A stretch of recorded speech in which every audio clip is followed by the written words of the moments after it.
conferencia con esta imagen del cuadro El Camino Español, pintado por el pintor español Augusto Ferrer Dalmau hace unos años, a petición mía, precisamente, tengo cierta amistad con él, en el que recoge perfectamente el espíritu de lo que era aquello. Ahí ven una columna en la que se mezclan soldados y carretas, porque con ellos iban las familias a todos lados, los tercios de Flandes, las picas que representan a esos tercios, ese maestre de campo sobre un caballo castaño viendo pasar a sus unidades y un capitán sobre un caballo tordo, caballo de guerra, caballo grande, que va dando como una golosina a los niños. Y es que en el Camino Español, en aquella época, igual que en determinadas misiones nos preocupamos de dar golosinas a los niños y no parecer para nada unidades militares hostiles, ya se preocupaban de eso, porque como verán, tenían que crear un ambiente absolutamente favorable para la misión que estaban realizando, que era el pasar las tropas de camino a la guerra. Ese cuadro, esa silueta, seguramente representa el espíritu de todo lo que le voy a contar. Yo presido esta asociación, como ha dicho nuestro general, y no somos nada más que un grupo de románticos que estamos encuadrados en eso que es el objetivo de estas jornadas, la cultura de defensa, y que no tenemos otra finalidad que poner en valor el legado histórico de aquellos que nos precedieron, en concreto los tercios y aquella gesta del Camino Español, tremendamente desconocida para nuestra desgracia por civiles y militares españoles. Y sin más empiezo. Y voy a empezar centrándoles en las ideas fuerza, que es importante para comprender lo que era esto. En primer lugar, esa revolución que hace referencia al general. Entre la Edad Media y la Edad Moderna se produce una de las principales revoluciones militares en los asuntos militares, como luego dirá el profesor Jordán. El paso es absolutamente traumático, cambia todo radicalmente. De esos ejércitos feudales de 2.000 o 3.000 caballeros que les seguían las huestes y las mesnadas con palos y hoces para rematar al caballero caído, ejércitos de 2.000, 3.000, mandados por condes y por nobles, hay una gran revolución militar al paso a la Edad Moderna que está basada en eso que ven ahí, principalmente aparición de armas de fuego. Cambia radicalmente, como pueden imaginar, el enfrentamiento bélico. Las nuevas fortificaciones que conlleva eso. Dejamos de tener castillos a la usanza castellana, de grandes paredes, grandes muros, etcétera, a castillos que están enterrados a ras del suelo, para que el fuego del cañón no les dé. Hay que acercarse mucho, protegidos por fosos. Ceuta es un buen ejemplo, las famosas fortalezas de Bobán, etcétera, etcétera. Todos esos cursos de fortificación que sobre fortificación y poliarcética está difundiendo nuestro Instituto de Historia y Cultura Militar, centra mucho del estudio de todo esto de la fortificación en esta época, aspecto muy interesante para los amantes de la historia, y evidentemente aparecen nuevas tácticas. Las armas de fuego, los nuevos castillos, aparece el asedio como una de las maniobras, entre comillas, claves para conseguir el éxito en la batalla, y con ese asedio aparece algo que se ha hablado poco, que es la guerra de minas y contraminas. Para abrir brecha aparte de los cañones, se hacían grandes galerías los que atacaban, para sobre los cimientos poner cargas de pólvora, de dinamita, para volar y abrir una brecha por donde entrasen los soldados, ya que era inexpugnable normalmente las murallas que hacían, ¿no? Y a esas minas, a esos mineros, buscando la muralla, estaban los contraminas, que eran los que desde dentro hacían galerías también, y por el ruido de los picos buscaban esas galerías y les metían azufre y les asfixiaban. Es una guerra subterránea, una guerra dura, que por cierto en esa película de A la Triste sale algo, ¿no?, de esa lucha de minas y contraminas. La Edad Moderna, ¿qué ocurre entonces? Porque los ejércitos ya no son de 3.000, sino de 150.000. Un ejército de 150.000 tenía el Imperio Español en esta época, y 80 y tantos mil destacados en Flandes. Luego veremos cómo se organizaba, pero era muy diferente. ¿Qué eran estos soldados? eran profesionales y se caracterizaban porque ya tenían la soldada. De caballería pasamos a la infantería como arma predominante, pero con la infantería aparecen esos zapadores de minas, contraminas y de abrir, obviamente, pasos en obstáculos, pontoneros, abrir puentes, etcétera. Aparece también el empleo del fuego de una manera coordinada. Empieza a aparecer la artillería como una de las herramientas más importantes que sabemos con la evolución llega a ser casi decisiva en las batallas, ¿no? Y en este revolución, este mare magnum, un militar español, el gran capitán, crea lo que llaman los tercios. Esos tercios que están emplazados en las 4 posesiones italianas, que es Cerdeña, Sicilia, 2 islas, Nápoles y la Lombardía, donde está la parte de arriba de la bota, donde está Milán. Ahí se emplaza un tercio, son 4 tercios, y lo que hacen es la fuerza avanzada para hacer frente a la principal amenaza de, como vemos, estaba en aquellos tiempos en el Mediterráneo. Esos tercios de infantería, yo siempre digo que era lo más parecido a lo que es actualmente una brigada, porque combinaba no solo la infantería, sino las otras funciones de combate, como actualmente se dice, o antiguamente las formas de la acción, el empleo del fuego, trabajo, etcétera, etcétera. Era lo más parecido. No solo fue la revolución eso, la revolución principal fue en el pensamiento, en la forma de ser los ejércitos. Y los que son militares, este verso de un soldado, Calderón, el soldado Calderón de la Barca, lo refleja perfectamente. Ahí destaco algunas frases en rojo, pero todos somos conocedores de él. Ese ejército que ves vago al hielo y al calor, la república mejor y más política es del mundo, en que nadie espere que ser preferido pueda por la nobleza que hereda, sino por la que él adquiere. Ahí habla de la república de Platón, habla de la igualdad de oportunidades, habla de la igualdad. Y ahí lo que está diciendo es que, y más adelante lo va aclarando, que aquí todos somos iguales, no sirve la sangre para ser más, no sirve que tú seas noble, sino que lo importante es mirar cómo procede. Y en la segunda estrofa, porque aquí la sangre excede el lugar que uno se hace, y sin mirar cómo nace, se mira cómo procede. Aparece el mérito. Hasta ese momento no había más que ser noble o vasallo. No. Muchos soldados llegaron a maestre de campo y a maestre de campo general de soldado. Muchísimos. ¿Por qué? Por méritos. Aparece el mérito y la igualdad de oportunidades en los ejércitos. Eso que ahora parece decir, este general, qué tontería dice. No, en aquella época era impresionante. Una auténtica revolución. Y si seguís con el verso de Calderón, la necesidad no es infamia. El ser pobre no era ni mucho menos una infamia en las Fuerzas Armadas, en los ejércitos del rey. Si es honrado, pobre y desnudo un soldado, tiene más calidad que el más galán y lucido. En aquella época era muy normal ver oficiales con mucha ropa, mucho ropaje, le daban oficiales de tramoya, los soldados guerreros, ¿no? Bueno, pues no, menos lucir, menos tal, y lo importante es, por supuesto, el ser honrado, pobre y desnudo, porque aquí lo que sospecho no adorna el vestido al pecho, sino es el pecho lo importante de lo que adorna el vestido. Y habla del veterano, porque el veterano era el ejemplo, la base del ejército del rey era el veterano.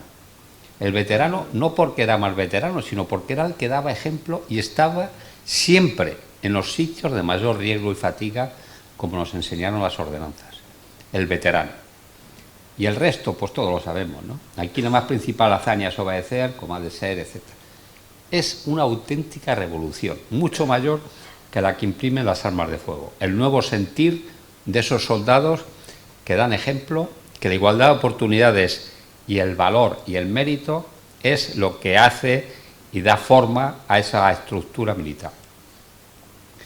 Y bueno, y con este pequeño encabezamiento ya me meto en los niveles clásicos de una guerra. Estamos hablando de una guerra, que es la guerra de 80 años que ahora detallaré, y vamos a hablar del nivel político para irnos centrando poco a poco.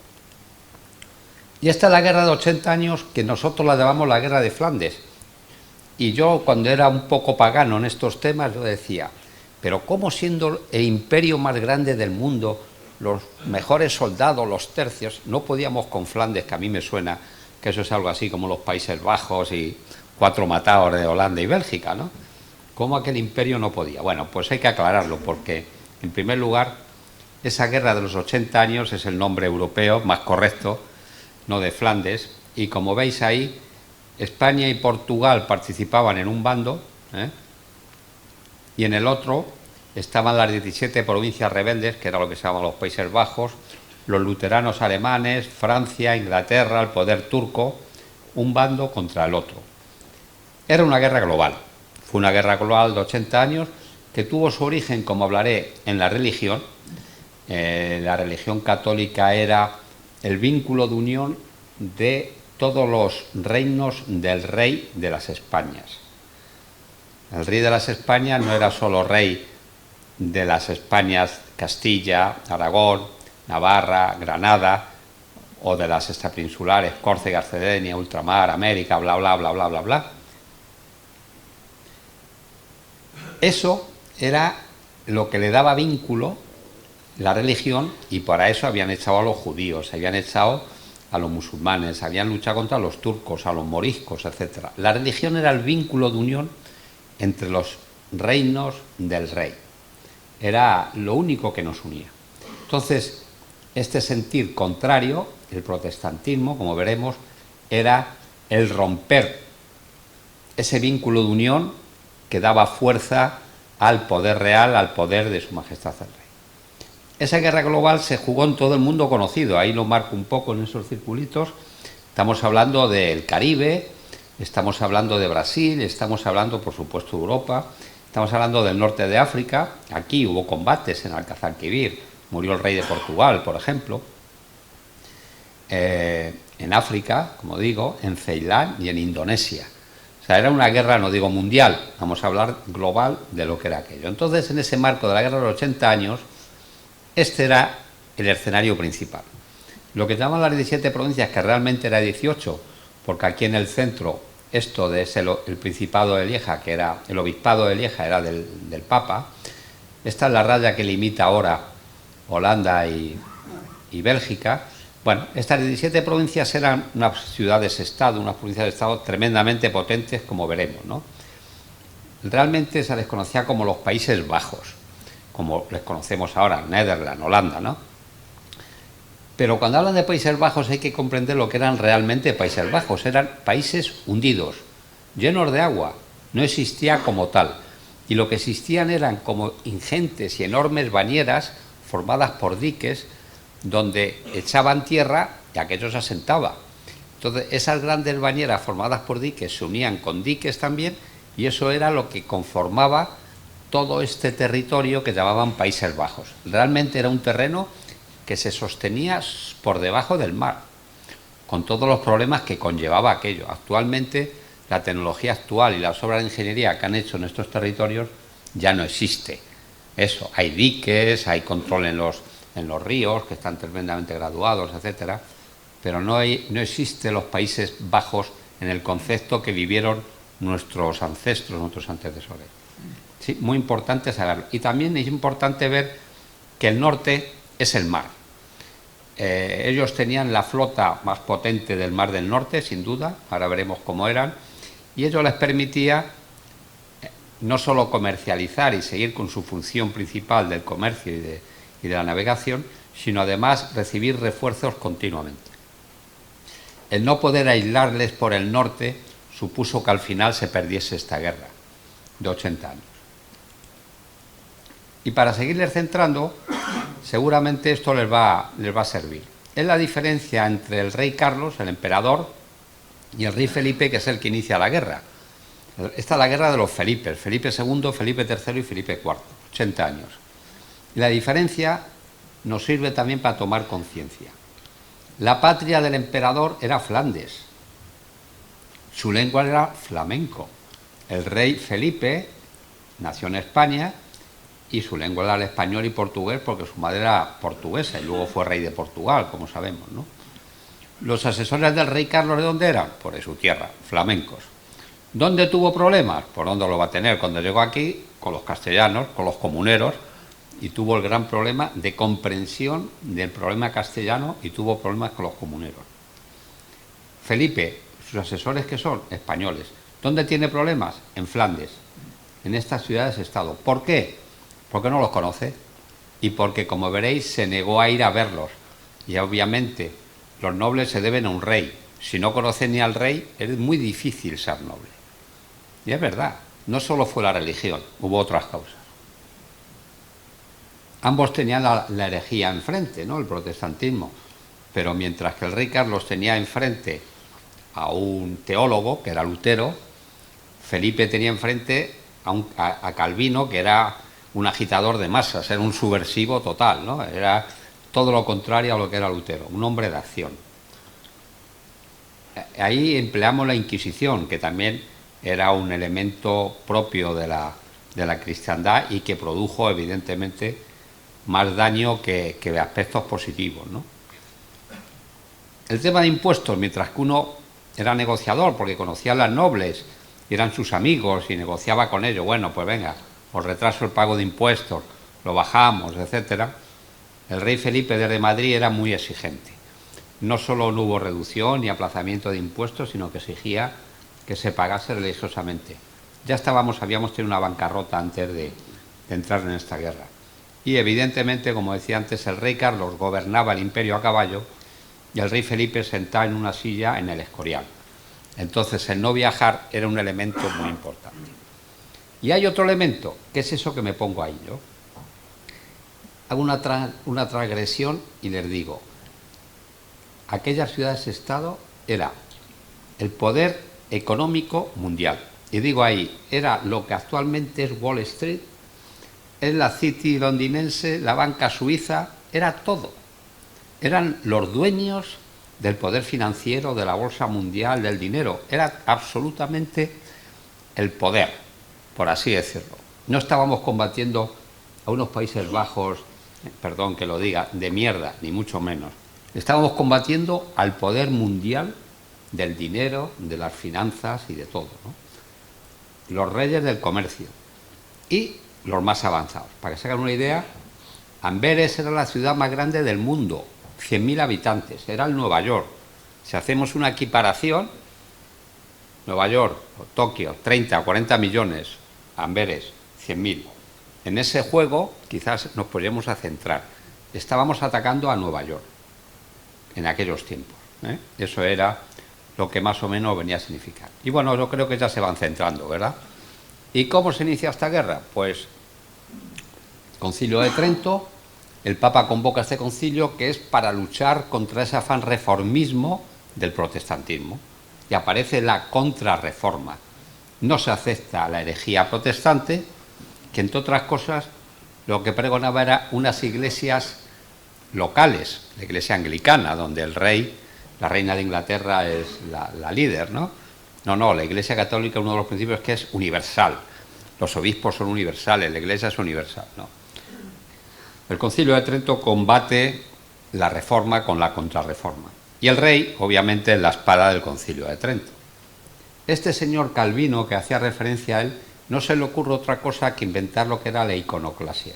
La iconoclasia era asaltar las iglesias, coger las imágenes, romperlas, coger las hostias consagradas, tirarlas, pisarlas.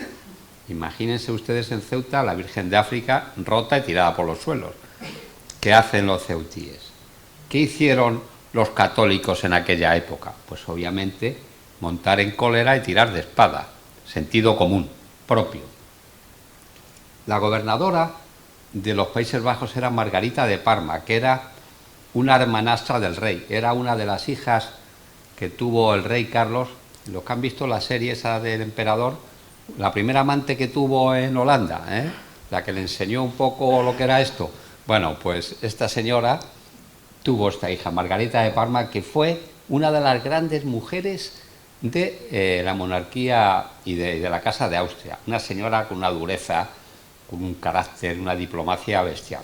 Era su hermanastra la gobernadora y le exigió al rey que cogiera el caballo y se fuera a Flandes a hablar con los nobles, porque ella tenía la teoría global, que la tenían todos, de que si el rey hablaba con los nobles iba a impedir que se uniesen a la plebe en esta locura calvinista de la iconoclasia.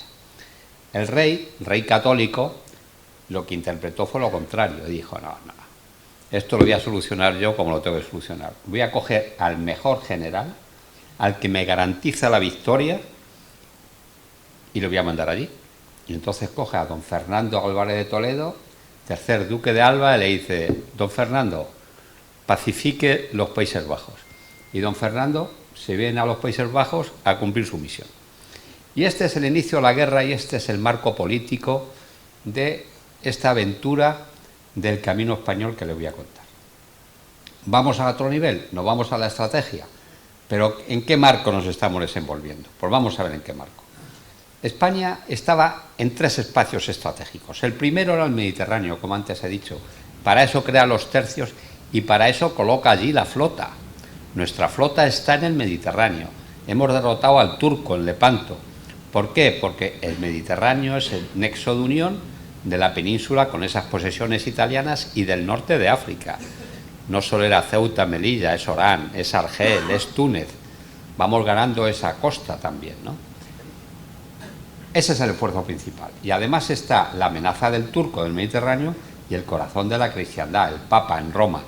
Luego ese es el espacio estratégico vital. El segundo es Europa. Estamos hablando de Flandes, estamos hablando del Franco Condado, Luxemburgo, etcétera, ¿no? Y es la segunda prioridad. Y el tercero era ultramar. Sí, aquello de allí, las conquistas, por ahí llegaba el oro, seguíamos descubriendo, pero era la tercera prioridad. Esta guerra se produce en el segundo espacio estratégico. Siempre la prioridad para el rey obviamente estaba en el Mediterráneo y cuando lo necesitó cogió los tercios y los bajó para abajo de Flandes y se los llevó a Portugal, a las Azores o al mismo Mediterráneo. Y 3 grandes problemas estratégicos. Ahí tenemos a nuestros grandes enemigos, Richelieu y Luis XIII, que son ellos los que lo dicen, no lo digo yo ni ningún historiador. Evidentemente son los dueños del mundo los españoles, pero tienen una serie de obstáculos. La distancia. En un imperio tan grande, con aquellos medios, manejar las comunicaciones, el mando, el Escorial de Bruselas, no sé, serán 2000 kilómetros y pico, bordeando Francia, que era el enemigo, claro. Bueno, pues manda mensajeros por allí, etcétera, etcétera, manda y gobierna, No te quiero decir en América, no te quiero decir en Ceilán, la distancia. Bueno, a pesar de todo, pues nos barajamos. La escasez de hombres, fundamental. Nos quedamos sin hombres. La escasez de hombres fue tan grande, en España no solo fueron las guerras, fueron las hambrunas, fueron la peste, fueron una serie de desgracias que de una población peninsular de 10, 11 millones, se llegaron a perder 2 y 3 millones en escasos 15 años, en la época de la leva del duque de Alba. Fue tremendo, ¿no? De tal forma que hubo que buscar soldados donde los hubiera. Y reclutábamos soldados donde los hubiera. Había un dicho que decía que un soldado extranjero valía por 3. Uno que le quitas al enemigo, un español que no va y un soldado que aporta al ejército, ¿no? Entonces, en ese criterio buscábamos soldados donde fuera. Muy difícil el tema de la escasez de hombres. Y por último, el dinero. La banca, el dinero, estábamos luchando contra el poder financiero, etc. 3 grandes problemas, como digo, era 3 grandes espacios estratégicos y 3 grandes problemas. Y ya nos metemos en el terreno operacional porque el rey ha dicho que hay que hacer una guerra en Flandes y para eso manda a su mejor general. Hay un antecedente que es en esto del camino español. El camino español es esta ruta que une el Mediterráneo con el Mar del Norte y es que uno de los principales consejeros de los reyes, tanto el emperador como del rey al principio, Antonio Granvela, un cardenal de Besançon, del Franco Condado, de por aquí, ya le dijo al rey en 1562, tiene que ir a Flandes, tiene que ir a Flandes. Y yo le propongo, porque el rey decía, no, yo no me voy a embarcar y que me cojan la flota holandesa o me cojan los corsarios o tal. No, decía, no, mire usted, señor, nos embarcamos en cualquier puerto mediterráneo, nos vamos a Génova y yo le llevo por un caminito que pasa por la puerta de mi casa y yo le llevo a Flandes sin ningún problema. Y le intentó convencer, pero no lo consiguió. Ya teníamos esa ruta y se estudió y la teníamos prevista. Pero cuando aparece el problema operacional que le plantean al duque de Alba, que tienes que llevar tus tropas aquí, tiene dos vías, o la vía marítima o la vía terrestre por ese camino que le había dicho Granvela a la corte, que sabían por dónde iba. Bueno, lo empiezan a estudiar y obviamente de esas dos vías desechan la vía naval. ¿Por qué? Porque está la flota corsaria en estos tiempos francesa, está la inglesa y sobre todo está la de los orangistas, ¿no? La de los rebeldes holandeses, la de los rebeldes protestantes, que es muy potente. Es una flota muy superior en este momento a la inglesa y a la francesa. La flota orangista, la flota de los Países Bajos. Luego no queda más que concentremos aquí y por este camino subamos por este corredor sur-norte a alimentar la guerra. Estamos en el aspecto operacional, cómo tenemos que ir a esta guerra. Como veis, concentran las tropas en Nápoles, no solo de lo que viene de la península, sino también de lo que viene del Mediterráneo, ¿no?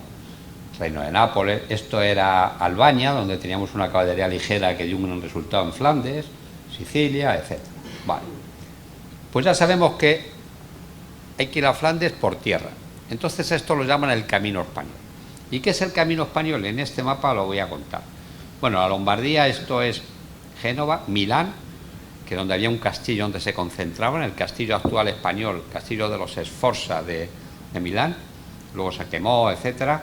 Bien, pues en este castillo concentraban las tropas y normalmente había tres rutas. La primera ruta, que es la que abre el duque de Alba en 1567, hace 450 años, es el corredor oeste. Entonces el corredor oeste es por estos estados que no eran franceses: Saboya, aliado a la corona de España; el francocondado del rey de España; la Lorena de los Augsburgos, sus primos, los alemanes; y Luxemburgo del rey de España. Llegábamos a los Países Bajos, terreno propio, bordeábamos los cantones suizos, que como veremos ya eran un poco especiales en aquella época. Esta ruta, como ven, con diferentes variaciones, es la que abre el duque de Alba y está abierta 55 años. Las tropas suben, bajan, las familias, los heridos, los intendentes, los dineros, por un terreno propio y seguro, que era vital para alimentar la guerra en Flandes. Saboya llega a tener un pacto con los franceses, con eso que les iban a hacer reyes, etcétera, y se pasa al bando francés. Cuando se pasa Saboya al bando francés, no nos queda otro camino que soslayar por el otro lado a los suizos. Y se hace este corredor por el Tirol, por Austria actualmente, bordeando Suiza, y ya aquí nos unimos en Lorena y seguimos para arriba. Pero 11 años después, en 1633, el querido o no querido Luis XIII de Francia ocupa Lorena y nos fastidia. Bueno, simultáneamente a este, que dura 11 años, está el de los cantones suizos, pero tenía una limitación importante. Es decir, a los 66 años de empezada esta guerra, nos cortan esta vía terrestre y solamente queda el mar. Nos empeñamos, hacemos una flota, aparte de la famosa flota que todos conocemos, de la Invencible, etcétera. Mandamos la flota y perdemos con los holandeses en la batalla de las Dunas y quedamos incomunicados. No hay cordón logístico y ya no hay más opción que el reclutamiento local, etcétera. A pesar de todo, los ejércitos que el rey tenía allí, que eran 85.000 hombres españoles de los tercios, eran más de un 10 o un 15%.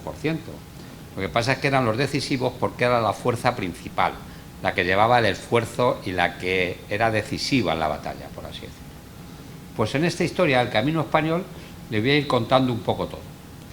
Nos vamos al Gran Duque de Alba, es este señor con pinta severa que da el nombre a este querido tercio que tenemos en Ceuta.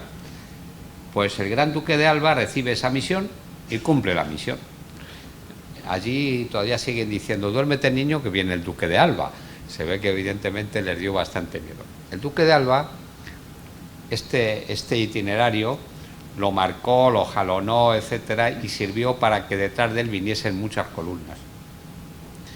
Era el famoso que pasa por Turín, Chambéry, Annecy, Dole, y sube ya para arriba, Nancy, Metz, entra en Luxemburgo y llega a Namur, que era el cuartel general de nuestras tropas.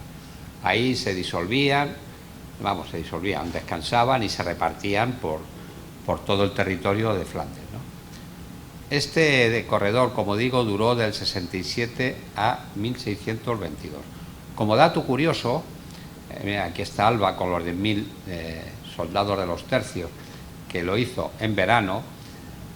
Lo que lo hicieron, hay una expedición que hizo Lope de Figueroa. Ese tercio de Lope de Figueroa es el tercio de Córdoba actualmente, el regimiento Córdoba, perdón. Lo hizo en 32 días en el mes de febrero. 32 días, 1.100 kilómetros. Pero no solo ellos, las familias, como veremos, la cola de los tercios era casi más grande que los tercios. Pues con todo eso, lo llegó a hacer en 32 días.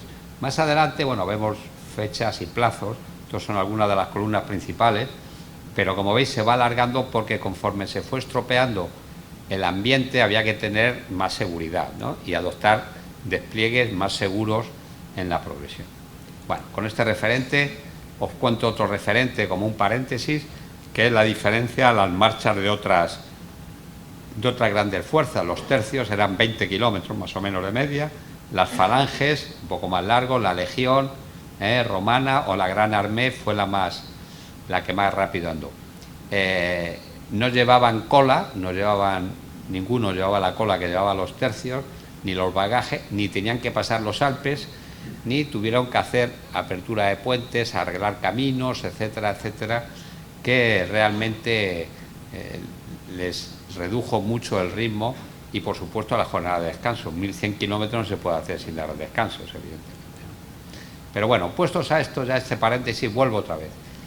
Les he contado el corredor del Duque de Alba y me voy al del otro lado, al de los austriacos, y el de los austriacos, el del Tirol, pasa por un puerto, el puerto de San Estelvio, es un puerto muy famoso del Giro, el Giro de Italia, San Estelvio, es un puerto impresionante que hemos tenido el placer, los que somos de la asociación, de pasarlo, y decir que todo esto tenía un condicionante estratégico muy diferente.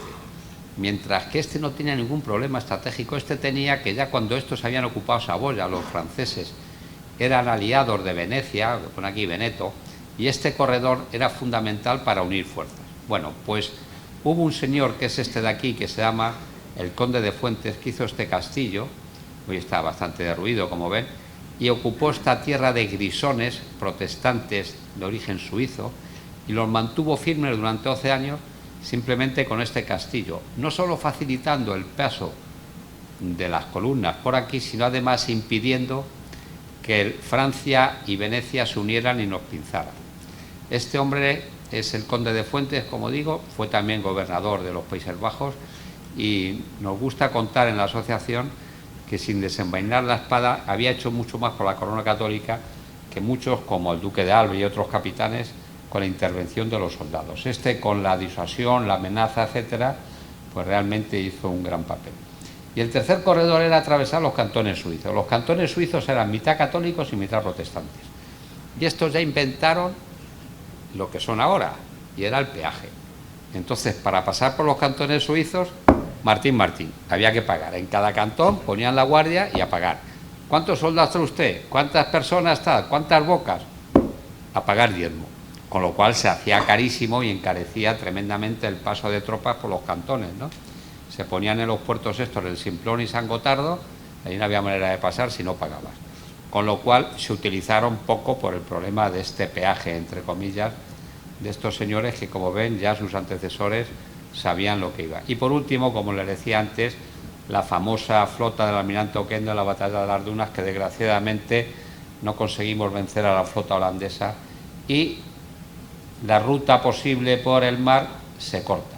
Corta esta ruta y aquel teatro de operaciones muere por inanición, lógicamente. Y es el fin. Pues bien, ¿cómo funcionaba esto? ¿Qué mérito tiene esto? Bueno, en primer lugar, vamos a ver ese problema estratégico de la falta de hombres. ¿Cómo lo solucionaban? Pues obviamente con el alistamiento de España, en el sur de Europa, etcétera. Lo hacían de tres maneras, como pongo aquí: el reclutamiento, el asiento, la leva. El reclutamiento es un capitán, le daban una orden, una conducta, iba a un ayuntamiento y decía: vengo a levantar 3 compañías, o 2 compañías, o lo que sea, ¿no? Y empezaba a reclutar, tambores, pum, pum, pínfanos, a dar la vuelta en un sitio que había hambre y que soldado cura o muerte a la sepultura, me parece que era uno de los dichos de la época, ¿no? Bueno, pues iban reclutando gente. Cuando aquello se empieza a estropear y no hay forma de reclutar, porque como las guerras nos diezman, las pestes, etcétera, acudimos al asiento. El asiento es, el asentista es el empresario de la época, muy protagonista, como veremos en el Camino Español. Y el asentista era un señor que le decía: oiga, yo le contrato 800 hombres. Y él se presentaba allí, 800 hombres como estos. ¿Cómo lo hacía? Pues buscándose gente buena, regular, mediana. Lo más difícil, encontrar oficiales, gente experta en el combate. El capitán Alatriste era uno de estos que procede de asiento, que le contratan y hace de capitán, etcétera, etcétera. Esos oficiales de tramoya que decía antes, ¿no? Era difícil encontrar gente con experiencia y liderazgo. Y la tercera manera, que ya fue la última, era la leva. La leva era que venían aquí al alcalde de Ceuta por decir algo, le decían: deme 500. ¿Cómo? Que me dé usted 500. ¿Qué hacía el alcalde de Ceuta? Iba a la prisión, decía: saca 500. Vale, lléveselos usted. O sea, que cuando teníamos la leva, esa leyenda de los malos tercios ya con los Felipe III, Felipe IV, era ese reclutamiento por leva, ¿no? Que era pues lo que había. Te llevaba la escoria, lo que había por ahí. Bien. La falta de recursos humanos, ese problema estratégico, evidentemente influyó mucho en el desarrollo de la guerra. ¿Cómo funcionaba? Bueno, pues alistábamos. El duque de Alba dio una instrucción muy concreta que decía: se van a Italia, se forman, entran como soldado biseño, y cuando ya sean un poco veteranos, me los mandéis a Flandes como soldado viejo. Era ese dicho que es en una obra de teatro famosa, ¿no? España mi natura, Italia mi ventura y Flandes mi sepultura. Era el sentir del soldado. Se instruían en Italia y cuando ya pasaban a ser soldado viejo, ¡pumba!, para afuera. Esto lo cambia Alejandro Farnesio, porque aquello apremiaba. Entonces Alejandro Farnesio dice: no, mira, que lleguen a Milán y por el camino que suban para arriba y que los capitanes vayan formando las compañías. Y a la vez que iban andando por la mañana, por la tarde hacían instrucción. Y cuando llegaban arriba, pues el soldado iba pues más o menos más organizado, más preparado. Pero era lo que había. La instrucción del duque de Alba no se pudo mantener. Este era el problema humano. El transporte, bueno, pues en barcos llegaban a Génova y en esos barcos que normalmente eran galeras de 150 o 250 soldados, y desde allí salían al frente. Bueno, esto es la formación de un escuadrón, del cuadro del tercio, como es la formación de combate, ¿no? En el centro las banderas, las picas alrededor, era el arma de la batalla, y arcabuceros y mosqueteros alrededor. Un escuadrón eran 1000 hombres aproximadamente, un cuadrado que podría tener unos 50 por 120 hombres, una cosa así, ¿no? Poco más. Así transportaban y así marchaban. En marcha siempre llevaban los típicos flanqueos, los exploradores, etcétera. Las banderas en el centro, las banderas eran de las compañías, importante saberlo, Los capitanes mandaban banderas, luego la compañía era como la familia, pero la unidad era la bandera, mandaban banderas, y cada capitán levantaba una bandera y detrás de él era la unidad administrativa. Los tercios era otra cosa, era más, yo lo interpreto más luego se hacen orgánicos, pero al principio eran más operativos, porque formaban banderas de un sitio o de otro para combatir. Cogían banderas, cogían compañías, las unían y al tercio apañaban. Bueno, pues ponían las banderas en el centro, que era el corazón de todos. Todas las banderas, como sabemos, llevaban la cruz de Borgoña, más los símbolos que quería poner el capitán. Alrededor los piqueros, luego los arcabuceros. Esto era el tren, como digo, familias, carrozas, costureras, lavanderas, prostitutas, familias. Era más de 2 veces el tercio, sirvientes, etcétera, ¿no?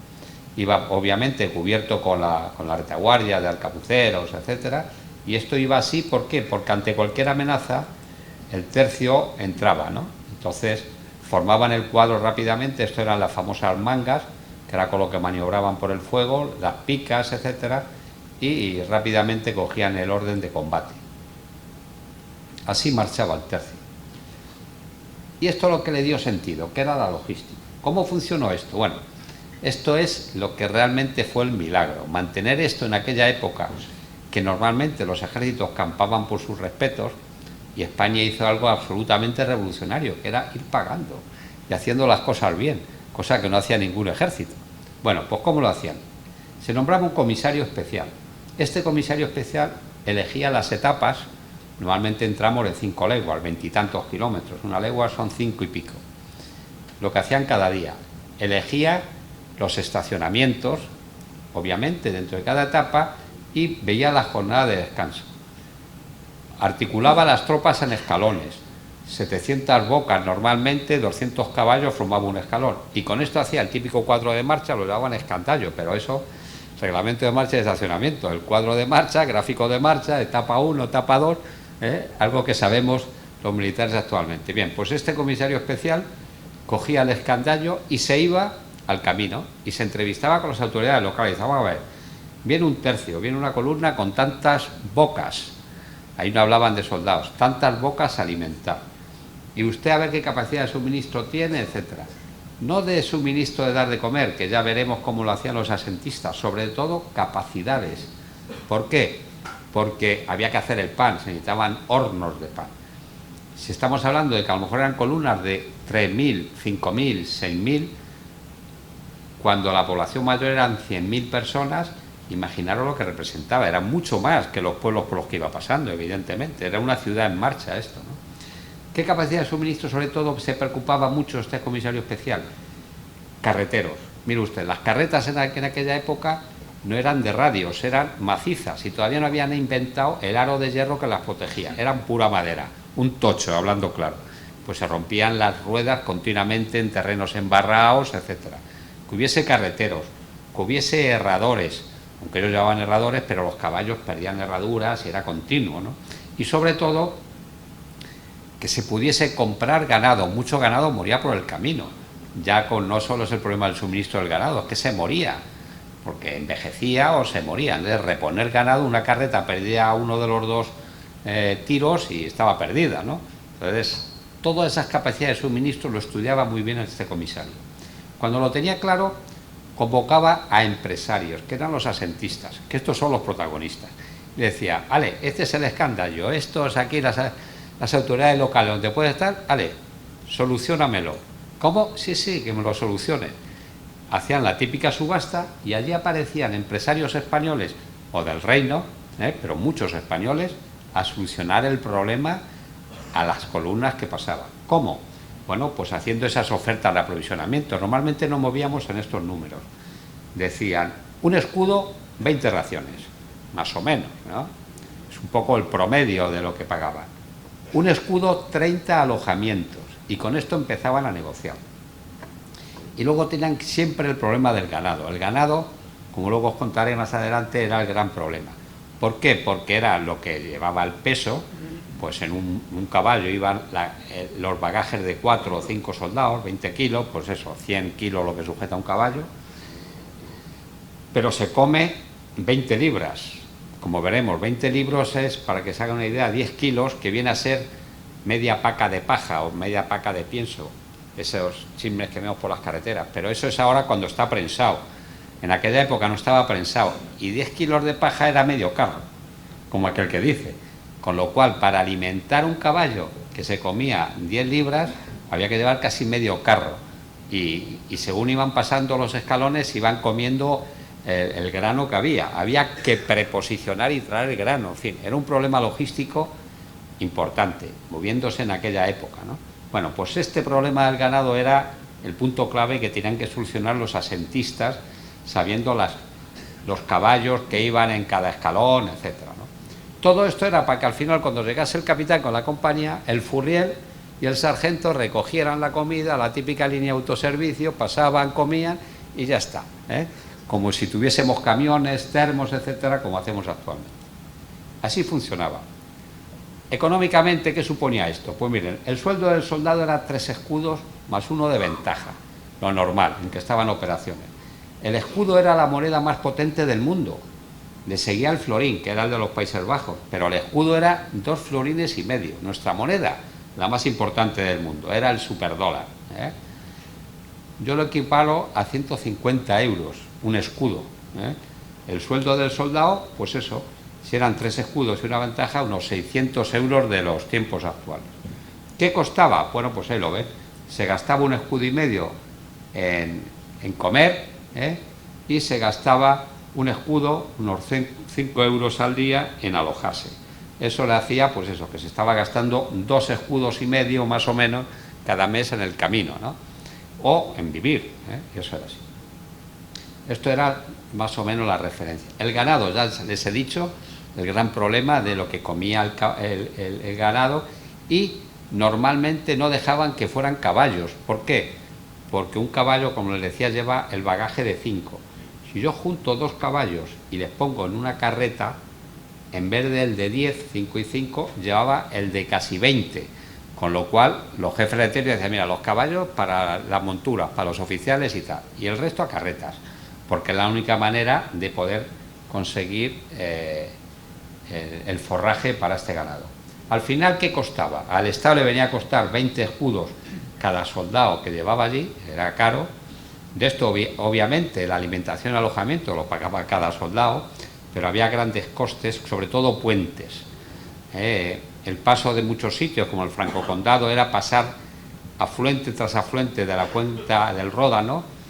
Si hacemos un poco de imaginación, de los Alpes, dirección oeste, bajaban afluentes que recogían las aguas de los caudales y iban a la cuenca del Ródano, que de norte a sur baja al Golfo de León, ¿no? Entonces, pasar esos afluentes en épocas de grandes crecidas era importante. El formar puentes de pontones que se alquilaban en dole o los ponían los zapadores era muy caro. Y luego, pues eso, los hospitales, la columna escoba, lo que es un ejército en marcha. ¿Cómo comían? Bueno, pues este era el menú. Pan de munición de 3 libras, 1,5 kilos, que eran 2 partes de trigo y una de centeno, así lo llamaban, pan de munición, 1,5 kilos para el cuerpo diario. Media libra, un vaso de vino, queso, tocino, panceta o pescado, aceite, nueces, y se repartía en lineales al llegar la compañía al estacionamiento. Aparte, con el alojamiento, como pongo aquí, era agua, sal, vinagre y asiento a la lumbre. Eso era obligado, ¿no? O sea, el agua, la sal, vinagre para las heridas, el asiento a la lumbre para secar la ropa. Bueno, aquí estoy poniendo ahora fotos de los Países Bajos, que son recreaciones históricas de gente que lo hace realmente, que como ven, estos holandeses aquí lo están haciendo de verdad, con velas de la época, comen con jarrillo de la época, etcétera. Aquí tiene una familia representando esta fase de la alimentación. ¿Cómo se alojaban? Bueno, pues era alojamiento todo aquello que estuviese protegido de la lluvia, desde un catre a cobijo en un establo, etcétera, y allí se consideraba. Estos propietarios cogían un vale y con ese vale iban al ayuntamiento. Bueno, aquí ven la representación de un alférez que está ahí, pues asignando alojamientos de la gente de su compañía, etcétera. Todo esto es representación real. Esta gente es que le gusta hacer esto, ¿no? Esto, como le decía, eran sus moros y cristianos. No había uniformidad, se distinguían los 2 bandos por la faja o banda que llevaban, colores rojo o naranja, como la selección, los orangistas, Holanda, los rojos, españoles y belgas. Las temperaturas muy duras, por debajo de 20 grados, no había problema de munición, no había tiros, pero la munición, cada soldado se hacía su munición. Tenían una tenaza en forma de turquesa, echaban el plomo, te hacías tu bola, cada arma llevaba su turquesa, ¿no? Entonces era su calibre y se hacía su munición y se acabó, ¿no? Fundía sus balas. Sanidad, había hospitales desplegados. Hubo hospitales desplegados en Chamberí, hubo en Besançon, hubo en Malinas, a lo largo del camino de campaña o fijos había hospitales. Y evidentemente las inclemencias hacía que llegasen a Namur flacos y desfigurados. Bueno, estos recreacionistas de aquí les ven lloviendo a todo llover y con una manta encima, no se ponen poncho ni nada, ¿no? ¿Qué fue el camino? La mayor maniobra logística del mundo en la Edad Moderna. España una vez más innova y es ejemplo para que los demás países copien este sistema español y digan, bueno, es que me puedo mover y la mejor forma de moverme no es ni mucho menos saqueando, ¿no? Sino con esta maniobra logística de los españoles. Y también, como decía Alejandro Farnesio, una escuela de milicia que imprime carácter a quien conseguía superar esos 30 y tantos kilómetros diarios con lluvia para llegar a Flandes. Y evidentemente esto que ponemos aquí, cuando los soldados campaban por sus respetos, confiscando y saqueando bienes y abusando de los que le daban cobijo, España innovó con esta maniobra logística que fue ejemplo para el resto del mundo. Y con esto acabo. La finalidad de esta asociación que le decía al principio no es otra que esto, no solo hablar de esta hazaña logística, sino esas virtudes del espíritu militar y, sobre todo, a nuestro patriotismo. Ahí lo pongo bien claro. El patrimonio de cada español que se precie. Bueno, y siguen, como ven, la gran batalla entre orangistas y realistas, la defensa de unas banderas que dieron nombre a nuestra querida España en toda Europa, que las conocen y las respetan y saben mucho más que nosotros, desgraciadamente, y que sin duda alguna es un ejemplo que deberíamos cuidar, que ilumina nuestro mejor pasado y que son las mejores hazañas de nuestra nación, que no sé por qué hemos olvidado, por qué no las mantenemos activas, porque de cara a nuestras futuras generaciones es una responsabilidad que tenemos, aportar nuestro granito de arena para que nuestros nietos y nuestros hijos se lo transmitan a sus nietos e hijos del valor de nuestros ancestros en Europa en la Edad Moderna. Y muchas gracias, he acabado.